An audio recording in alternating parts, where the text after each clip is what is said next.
Hoy vamos a ver el tema de uno de los reformadores que fue el precursor de la reforma antes de Martín Lutero. Y esta persona se llamaba Jan Hus o Juan Hus, o Hus en checo es Ganso, Juan Ganso. Prácticamente ese era su nombre. Juan de Husenitz, prácticamente se le conoce como Juan Hus o Jan Hus. Entonces, Jan era un catedrático de la Universidad de Praga.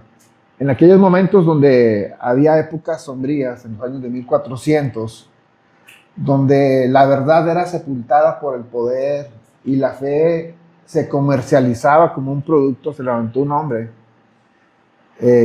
y ese nombre era Jan Hus, un hombre valiente, un predicador que tomaba las escrituras y que las compartía al pueblo de la República Checa. Entonces, él era un sacerdote católico y él predicaba en una capilla que se llamaba Belén. Era una capilla grande que la habían construido para que la palabra de Dios se comunicara en el idioma checo, en el idioma del pueblo, y que el pueblo pudiera entender las escrituras. Era una capilla grande que habían aproximadamente como 3,000 personas, pero se reunían hasta 20,000 personas en el fin de semana a escuchar a este predicador, a este sacerdote de nombre Jan Hus. Entonces, Jan Hus predicó en la capilla de Belén entre los años de 1402 al 1413, denunciando en esa época toda la corrupción que había en la iglesia y proponiendo una reforma total, porque era necesario que se volvieran a los antiguos rudimentos que vienen en las escrituras de la palabra de Dios. Y se habían impuesto muchas tradiciones de hombres que no eran bíblicas, que no venían en las escrituras, y él apelaba que hubiera una reforma total en la iglesia.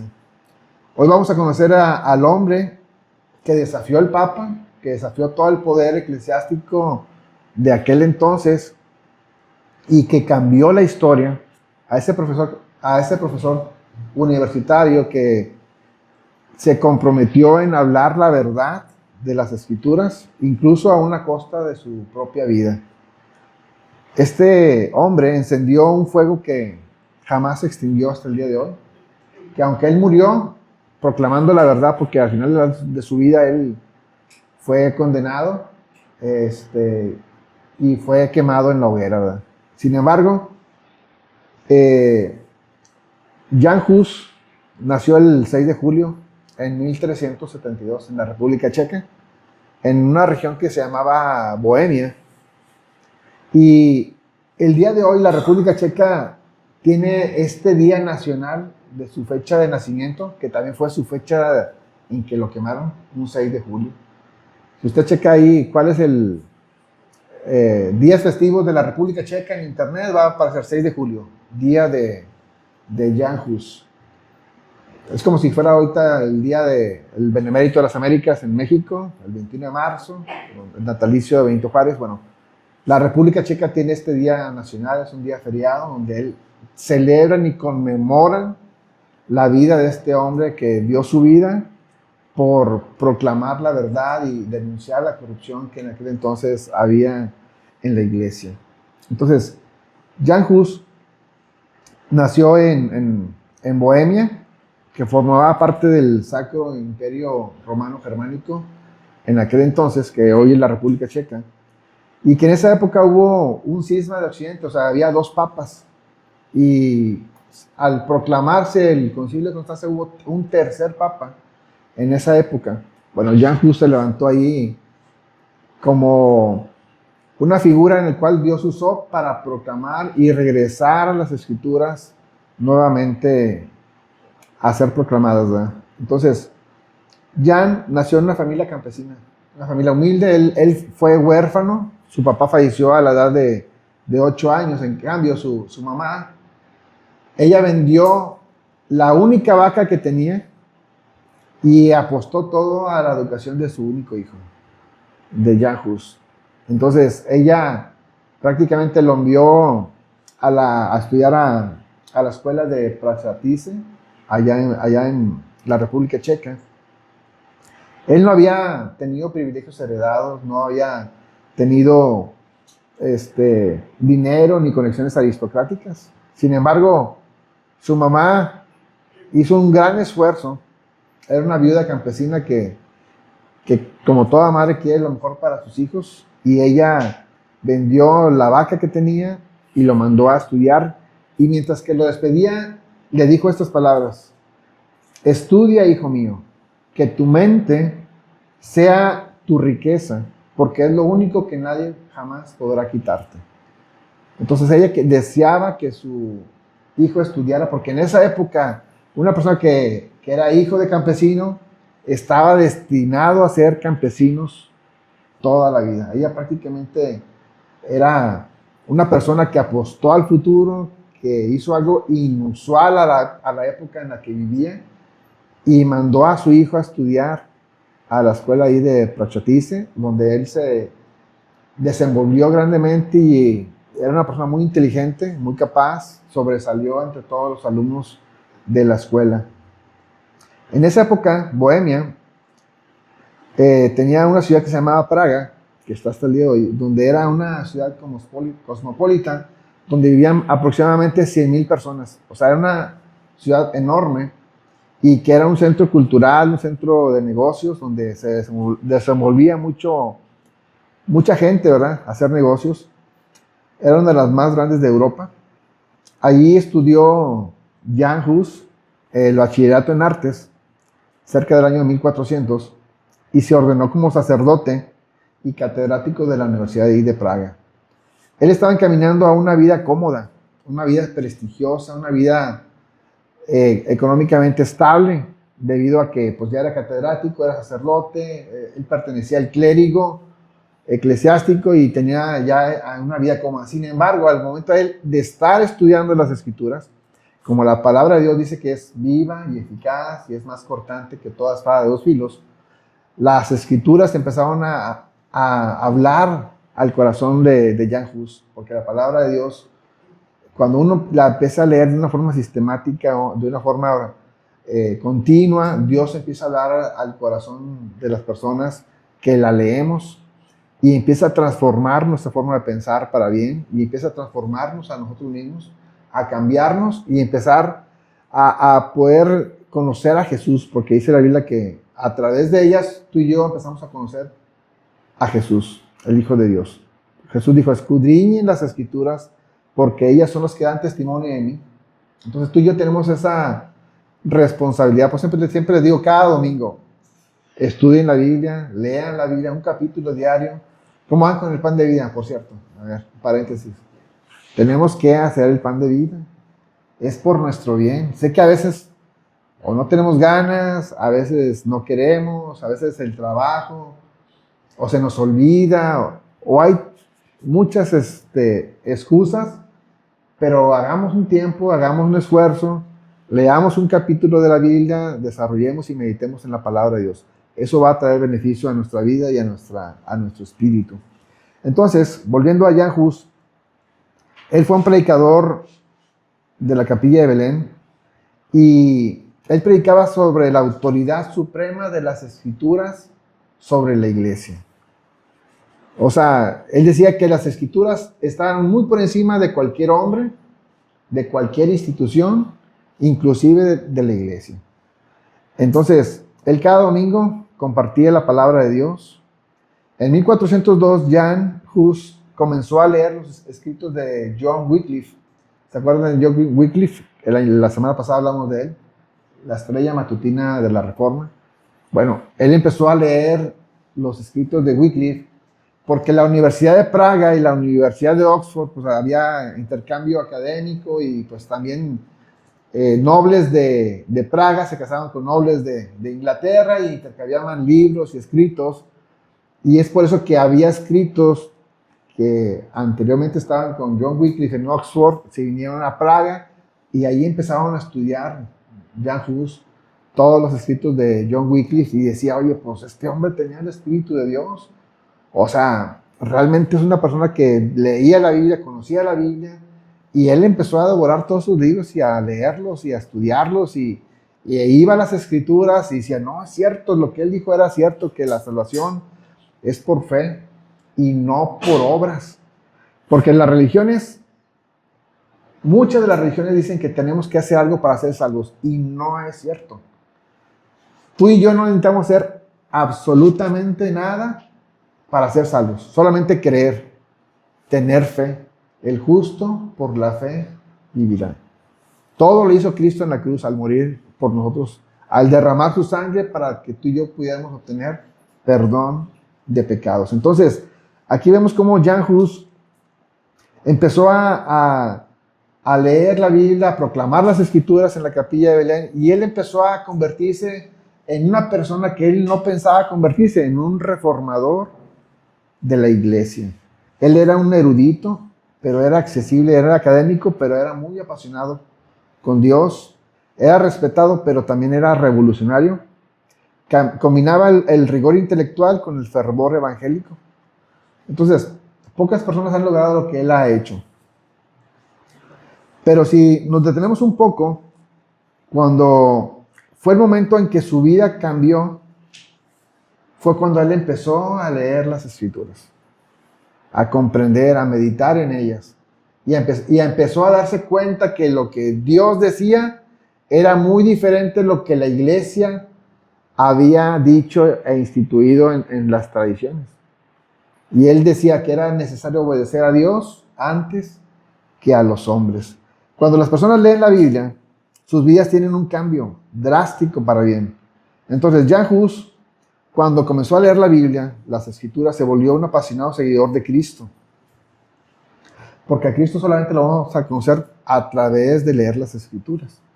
Jan Hus tenía un lema que decía, si yo discierno una opinión respecto a las Escrituras mejor que la mía, abandonaré mi opinión de una forma humilde al reconocer que alguien tiene mayor entendimiento que las Escrituras.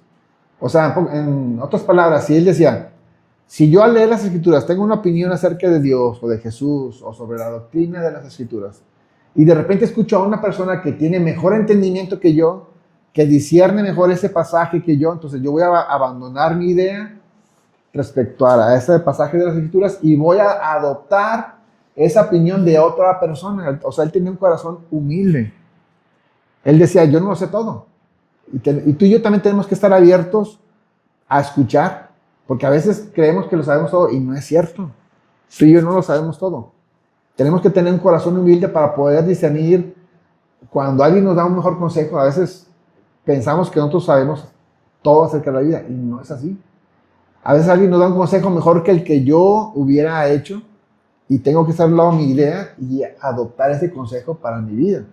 Entonces, hay dos casos en la Biblia que tomaron este principio que practicaba Jan Hus.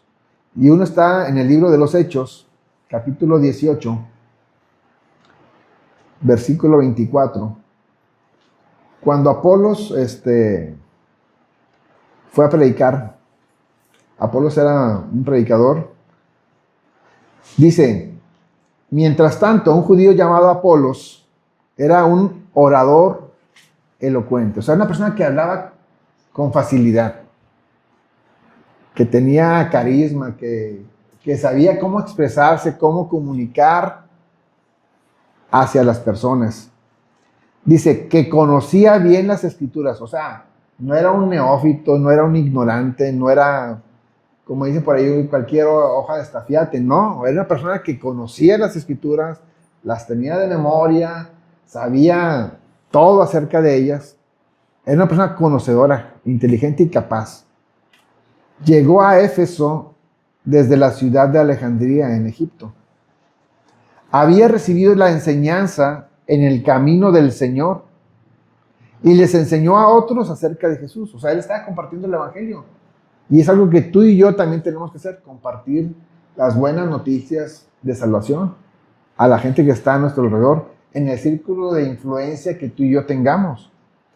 Él les enseñó a otros acerca de Jesús con un espíritu entusiasta y con precisión. O sea, él sabía exactamente qué compartir, dónde estaba respaldado bíblicamente y todo. Sin embargo, él solo sabía acerca del bautismo de Juan. Aún no había conocido ni escuchado acerca del bautismo del Espíritu Santo, que fue lo que Jesús le dijo a sus discípulos. Cuando yo me vaya, no se vayan de Jerusalén hasta que llegue a ustedes el Espíritu Santo, el cual los va a guiar a toda verdad y a toda justicia. Versículo 26 dice, cuando Priscila y Aquila eran un matrimonio, lo escucharon predicar a Apolos con valentía en la sinagoga, lo llevaron aparte, o sea, le hablaron, oye, ¿sabes qué, Apolos? Ven, déjame explicarte algo. Lo llevaron aparte y le explicaron el camino de Dios aún con más precisión. Entonces, si nos fijamos, Apolos era una persona poderosa en las Escrituras. Sin embargo, él tenía un corazón humilde y se dejó enseñar por un matrimonio que lo llevó aparte y dijo, ¿y sabes qué? Estás bien, pero te falta este poquito. Fíjate, cuando Jesús estaba aquí nos dijo que no nos fuéramos de Jerusalén hasta que el Espíritu Santo haya descendido sobre nosotros. Y entonces le vamos a ser testigos en Jerusalén, en Judea, en Samaria y hasta lo último de la tierra. Entonces él tenía un corazón enseñable, aunque era una persona que tenía muy buena comunicación, que era un buen orador, que era poderoso en las Escrituras, él tenía un espíritu enseñable, era humilde. Entonces, hay que tener tú y yo el pensamiento que tenía Johann Hus. ¿Cuál era? Que si yo diciera una opinión respecto a las Escrituras mejor que la mía, voy a abandonar mi idea y voy a adoptar la opinión o el discernimiento de la otra persona que tiene mayor conocimiento que yo. Y es lo que tenemos que hacer tú y yo, porque a veces nos quedamos cortos en el entendimiento de ciertos pasajes de las Escrituras. Bueno, tengo que ser humilde para reconocer que esta opinión es más profunda y mejor que la mía. Y eso fue lo que hizo Apolos. Él con humildad aceptó el consejo y la enseñanza de Priscila y Aquila y la adoptó como suya y empezó a conocer el bautismo del Espíritu Santo. Otro caso, también en el libro de los Hechos, un capítulo antes, en Hechos 17:10, cuando Pablo y Silas estaban en Berea. Dice la palabra de Dios, esa misma noche los creyentes enviaron a Pablo y a Silas a Berea, a la ciudad de Berea. Cuando llegaron allí, fueron a la sinagoga judía y los de Berea, los ciudadanos de Berea, tenían una mentalidad abierta, más abierta que todos los de Tesalónica, y escucharon con entusiasmo el mensaje de Pablo. O sea, ellos estaban abiertos. A ver, voy a escuchar a este predicador. Déjame ver qué es lo que Dios tiene que decirnos a través de él. Y lo escucharon a Pablo. Pero ¿qué cree que hicieron los ciudadanos de Berea? Día tras día examinaban las Escrituras para ver si lo que Pablo dijo enseñaban la verdad de las Escrituras. O sea, ellos escuchaban a Pablo y decían, a ver, espérame Pablo, déjame ver qué es lo que dice. Ah, sí, cierto, aquí dicen las Escrituras. Tienes razón, Pablo. O sea, ellos tenían un corazón abierto, tenían una mentalidad abierta, pero iban a las Escrituras para ver que si lo que Pablo les enseñaba estaba de acuerdo a las Escrituras. Como resultado, muchos judíos creyeron, como también lo hicieron muchos griegos prominentes, tanto hombres como mujeres. Entonces, hoy en día inclusive hay muchas iglesias que ni siquiera hablan la Biblia, no enseñan ni siquiera un versículo. Parecen más motivadores y aparten de una máxima de una persona sabia y no enseñan la palabra de Dios. Y la verdad es que tú y yo no tenemos que hacer otra cosa más que enseñar lo que la palabra de Dios nos dice. No a hombres inteligentes que tienen bonitas frases o que andamos motivando a las personas. Entonces, va a haber casos en que tú vas a saber más que otras personas. Y que como Priscila y Aquila, pues vas a llevarlos aparte a estas personas y dices, no, hombre, mira, estás bien, pero también la Biblia dice esto y esto. Y vas a enseñar a otras personas acerca de Cristo, acerca de Dios. Y ellos pudieron decir a Pablo, ¿sabes qué? Oye, Pablo, pues enseñan muy bien y serás muy Pablo y tal vez Jesús se te apareció en el camino de Damasco, pero déjame ver qué dicen las escrituras. O sea, ellos no creyeron todo lo que Pablo le dijo así nada más. Que no, sabes que cuando iba a Damasco se me apareció Jesús y me caí como muerto y se me fue la vista, pero después Ananías oró por mí. A ver, ¿qué es lo que Pablo dice? No, ¿qué es que Pablo dice? Que el justo por la fe vivirá. A ver, espérame. Ah, sí, cierto que dice que el justo por la fe vivirá. Ah, mira, porque los judíos antes pensaban que tenían que hacer obras para ser salvos. Y no es así. Entonces aquí vemos cómo ellos entendieron que Abraham fue con su fe en Dios fue contada por justicia. Y él fue justificado por la fe en Dios y no tuvo que hacer nada para agradar a Dios más que tener fe en Dios. Entonces los de Berea eran personas nobles de corazón. Volviendo ya a Hus, en 1396 se tituló en artes, además de ser sacerdote. Y la mayoría de sus maestros eran seguidores de John Wycliffe. Entonces, en la Universidad de Praga, estando estudiando ahí Jan Hus, cada vez se adentraba más en los escritos de John Wycliffe. Y él tomó muchas de las ideas que él tenía y las cotejaba contra las escrituras y decía, oye, pues ¿sabes qué? Esta persona estaba en lo correcto, estaba en lo correcto. Entonces, cuando fue nombrado párroco en la capilla de Belén, en 1402, Jan Hus llegó a predicar más de 250 sermones al año. O sea, casi predicaba casi todos los días. A millares de personas. Era único en su fervor. Me imagino que era como Juan el Bautista, que no temía decir las cosas tal y como eran. Jan Hus, en la capilla de Belén, usó lo que él había estudiado en artes. Empezó a pintar en cada una de las paredes de la capilla ciertas imágenes para que la gente pudiera ver la realidad que estaban viviendo y lo que las escrituras decían. Por ejemplo, en una de las paredes pintó al Papa sentado en un trono con todo su esplendor y a un lado pintó a Cristo cargando la cruz rumbo al Gólgota. Y la gente veía pues, al Papa sentado en el trono y luego veían a Cristo todo latigazos y ensangrentado con una cruz en su espalda caminando hacia el monte Gólgota. Luego en otra pared pintó al Papa recibiendo honores de las personas y enseguida pintó a Cristo cuando era juzgado ante Pilatos. Y en otras paredes pintó a gente que le besaba los pies al Papa y junto a él pintó a Cristo cuando lavaba los pies a los discípulos. Y la gente veía y decía, oye, la iglesia es esto, pero las escrituras dicen esto otro. Y la gente empezó a entender que realmente una cosa es la estructura eclesiástica y otra cosa son la palabra de Dios. Cómo era Cristo, que era una persona humilde, que era una persona sencilla, que Él ayudaba a las personas. La gente miraba los cuadros y se impactó. Se puso a pensar realmente qué había pasado con la iglesia, por qué se había desviado tanto de la realidad que viene en las escrituras. Y había un contraste tan dramático que al ver las pinturas causó un efecto que la gente empezó a ver qué es lo que estaba pasando, ¿va? En sus predicaciones, Jan Hus también denunciaba el orgullo de los clérigos, denunciaba la inmoralidad del liderazgo, denunciaba el amor al dinero, a las posesiones que estaban en las altas esferas eclesiásticas.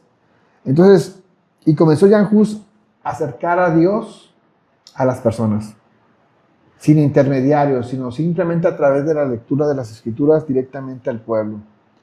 Hoy debería haber más predicadores como Jan Hus, como Juan el Bautista, que no se quedaban callados, como el profeta Natán, que iba y le decía la verdad al rey David. Oye, ¿sabes qué? La mujer que tú tomaste no es tuya, es de otro hombre.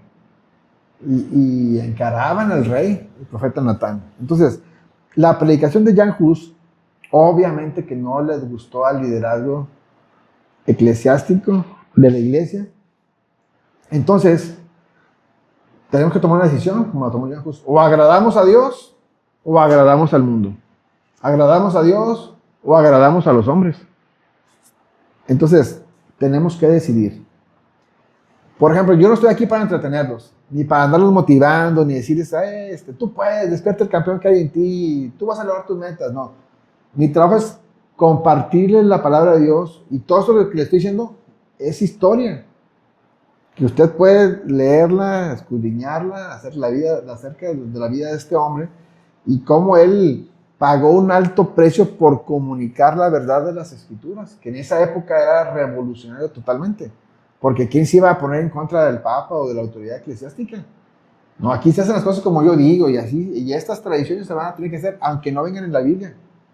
Y él se opuso enormemente en contra de la simonía, que es la venta de indulgencias, de que, oye, ¿sabes qué? Pues págame tantito dinero y te vendo estas indulgencias para que tus pecados sean perdonados. No, espérame. Eso era totalmente que ni bíblico era. Entonces, yo estoy aquí para predicarle la palabra de Dios, para enseñarle las Escrituras, y va a haber ocasiones que nos vamos a sentir incómodos, y es normal, porque la palabra de Dios va a confrontar nuestras vidas y decir, oye, ¿sabes qué? Pues que tengo que perdonar, tengo que amar a mi esposa, tengo que instruir a mis hijos, tengo que disciplinarlos, y pues vamos a tener que ser confrontados por la palabra de Dios, porque la palabra de Dios es la única que puede traer transformación a nuestras vidas. Es la única que nos puede dar dirección para vida eterna. Entonces, todos los clérigos pues estaban rendidos al sistema eclesiástico de ese entonces, excepto Jan Hus. Él predicaba las Escrituras, él predicaba la verdad del Evangelio. Obviamente se hizo de muchos enemigos, porque pues incomodaba a las personas. ¿A quién le gustan que le estén diciendo sus verdades cuando saben que están mal, verdad? A nadie les gustaba. Él quería vivir piadosamente en Cristo, y obviamente sufrió persecución a causa de eso. La persecución más fuerte que tuvo Jesús fue contra los líderes religiosos. O sea, él les decía, oye, sepulcros blanqueados, hipócritas, y un montón, les decía duro. Y estas personas pues se sentían ofendidas, ¿verdad? Pero él trataba muy bien a las personas, él trataba muy bien a las ovejitas, les daba alimento para sus vidas, para sus almas, ¿verdad? Entonces, a Jan Hus hizo una promesa: Señor, prometo usar mi boca para que tú hables a través de mí. Y lo cumplió, y le costó la vida. Le costó la vida por comunicar la verdad del Evangelio. Como Juan el Bautista, como Pablo, como Esteban, y como muchos otros mártires que vemos, ¿verdad? Si Jesús dio su vida por nosotros, ¿estás tú dispuesto a dar tu vida por Él? Es una pregunta que tú y yo tenemos que hacernos. Jesús dio su vida para rescatarnos, para salvarnos del infierno, del pecado y de la muerte. ¿Estás dispuesto a dar tu vida por Él? Ahorita en muchas partes del mundo, es más, de México, hay personas que han dado su vida por el Evangelio. Porque dice, si tú no eres de la religión oficial, o te vas o te damos cuello. Así ha habido mucho derramamiento de sangre porque no se negaron a participar en cosas que no eran acordes a su fe. Entonces Jan Hus decía, debemos volver al ejemplo de los primeros cristianos, tenemos que volver a las Escrituras, tenemos que practicar la palabra de Dios. Jan Hus en sus predicaciones denunciaba pues, la pompa papal, la pompa del clero, de robar la gloria de Dios para ellos. Dios quiere hablar a través de ti, a las demás personas. Entonces, como dice la declaración de fe de Hebrón, nací para cumplir el propósito de Dios, el cual es ser bendición donde quiera que esté.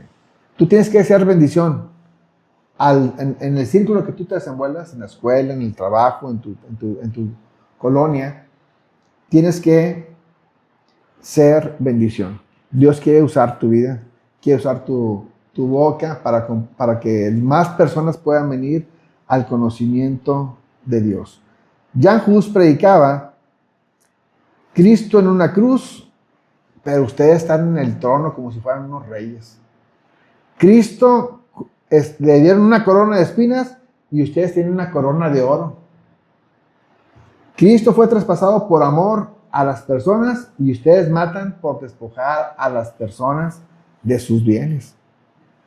Y esto era directamente contra el poderío eclesiástico de ese entonces. Y obviamente pues los incomodaba porque pues, ellos vivían como reyes y no tenían una vida sencilla. En ese entonces, pues enviaron al arzobispo de Bohemia y mandó quemar todos los escritos de John Wycliffe ahí en la Universidad de Praga. Y en esa época, Jan Hus expresó: hermanos, han quemado los libros, pero no pueden quemar la verdad que contienen. La verdad de Dios permanece para siempre. Aunque quemaron todos los escritos de John Wycliffe acerca de las verdades de las escrituras, no van a poder quemar la verdad, porque la verdad de Dios permanece para siempre. Y como dice la Biblia, el cielo y la tierra pasarán, pero mis palabras no pasarán. ¿Verdad? Entonces, después de haber cruzado, como quien dice, el Rubicón, Jan Hus se convirtió en, aunque él no lo buscó, como un líder de la reforma, del movimiento reformista, ahí en Bohemia. Él tradujo grandes porciones de la Biblia al checo. Él tenía más o menos como 50,000 seguidores en Bohemia que seguían sus enseñanzas porque predicaba directamente las escrituras al pueblo. Sus sermones se copiaban a mano y se distribuían en cerca de 200 pueblos y ciudades. Educó también a predicadores reformistas que llevaran el evangelio a toda la región. O sea, él prácticamente hizo toda una estructura para que más personas escucharan el evangelio, porque muchas de las misas eran en latín y él hablaba las escrituras en el idioma que el pueblo pudiera entenderlas. En 1412 fue excomulgado por el Papa Juan XXIII. En 1414 el emperador Segismundo convocó un concilio de Constanza en Alemania para que fueran ahí todos los grandes personajes del clero, arzobispos, sacerdotes, monjes, todos esos, para poder discutir supuestamente con Jan Hus sobre sus ideas que tenía acerca de reforma. Entonces, aunque el emperador Segismundo le dio un salvoconducto a Jan Hus de clase que, mira, te garantizo que tú ven al concilio de Constanza y te garantizo que tú vas y vienes, no te va a pasar nada, ven con nosotros a discutirlo. Obviamente que era una trampa, porque llegando allá lo apresaron, lo encarcelaron por 7 meses y el 6 de julio de 1415, en su cumpleaños número 43, le dijeron: o te retractas o te quemamos en la hoguera y te vamos a condenar por hereje. Y él dijo: yo no puedo retractarme de las escrituras que he predicado. Si ustedes me demuestran con las escrituras, yo me retracto. Pero pues, ¿qué podían demostrarles si él lo que compartía eran las escrituras? Y él fue quemado en la hoguera el 6 de julio, exactamente el día de su nacimiento. Entonces, él, ahí antes de que le prendieran fuego en la hoguera donde él iba a morir, él dijo: puedes asar al ganso, pero en 100 años se levantará un cisne con un canto que no podrás silenciar. Hus en checo significa ganso. O sea, ustedes pueden quemarme a mí, pero dentro de 100 años se va a levantar el canto de un cisne que no van a poder quemar. Y esa figura profética fue 102 años más, la de Martín Lutero, cuando él clavó las 95 tesis en la catedral de Wittenberg, Alemania. Y a partir de ahí, hasta hoy en día, no pudieron silenciarlo. Ya no pudieron silenciarlo. Entonces, Jan Hus fue un precursor de la reforma, que de hecho Martín Lutero dijo: todos somos husitas sin saberlo. O sea, todos venimos de este mártir del evangelio que él nunca se cayó, nunca se retractó, y aún a costa de su propia vida, las llamas no pudieron apagar el fuego que había en su corazón. Entonces, el día de hoy, 6 de julio, en la República Checa, es un día festivo. Dios quiere usar nuestras vidas para proclamar la verdad del Evangelio. Así como usó a Jan Hus para compartir el Evangelio a más personas, Dios quiere usarnos a cada uno de nosotros para que podamos también compartir las buenas nuevas. Dejemos que el Espíritu Santo y las Escrituras, que la palabra de Dios, que venga a transformar nuestros corazones y nuestras mentes para cumplir el propósito de Dios en nuestras vidas y podamos proclamar la verdad del Evangelio siempre. Y termino con este versículo de Romanos 1:16. Porque no me avergüenzo del Evangelio, porque es poder de Dios para todo aquel que cree, al judío primeramente y también al griego. Esta es la NTV, Nueva Versión Internacional. No, Nueva Traducción Viviente. A la verdad, no me avergüenzo del Evangelio, pues es poder de Dios para la salvación de todos los que creen, de los judíos primeramente, pero también de los gentiles. Entonces, tú y yo también no tenemos que ponernos una postura de no avergonzarnos del Evangelio. Porque a veces hay personas que andan de espías en el trabajo, en la escuela, en la comunidad, y nadie sabe que son cristianos más que ellos, porque andamos de espías, estamos de camuflajados ahí. Si le preguntan, oye, ¿tú quién hay alguien que sea seguidor de Jesús? No, así como que no escuchamos, ¿verdad? Como que no me ven. No, tenemos que ser luz en medio de las tinieblas. Tenemos que ser la sal de la tierra. Tenemos que proclamar las buenas noticias. Es más, que nuestra vida pueda proclamar el Evangelio y si es necesario, hablemos.